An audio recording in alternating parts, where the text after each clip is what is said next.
فتنەی سێهەم فتنەی علمە. کابرایەک تۆزێک فێر بووە متەئسیرە بە بخۆی سەرسامە بێ بەخۆی هەڕاڵە بێ گومڕا بێ بابە وەڵامە زۆرە زانم خەڵکیش پێم بڵێن مەلا کاکە تۆ نازانی دەستنوێژ بە چیەشکێ کوڕی باوکو تۆ نازانێ عیلمی شەرعی چییە؟ هەر علومە شەرعەکان ناتوانانی بژمێری 1 2 3 کە کوڕ پێی وتۆ مەلای 12 علم ئادێ و 12 علمەمان بۆ بژمێرە نازانێ. تۆ جملە مفیدەیەک نازانی دروستکە یعنی وەکو مەلای کوڕ دەڵێ قولوفول لێک جا ناکەیتەوە قولوفول خۆ بۆ نییە کە بە نقطەیەک لەسەر ئەمیان هەیە زیاتر لە فولەکە.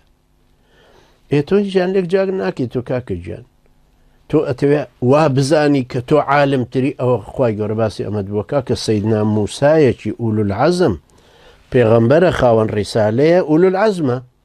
ئولوالعەزم 5 پێغەمبەرن سيدنا نوح سيدنا إبراهيم سيدنا موسى سيدنا عيسى سيدنا محمد عليه الصلاة والسلام. فرمي هر من زانم ليان برسي بن إسرائيل كاس لم دنيا هي اللي تو عالم ترتينا كاس شفنا من عالم ترين أخوي جور تاقي كرده فتنة جيتر فتنة دين وتدين وده صلاة سياسي فتنة سرة سامان وهالبي دنياي فتنة علم معجبون بخوي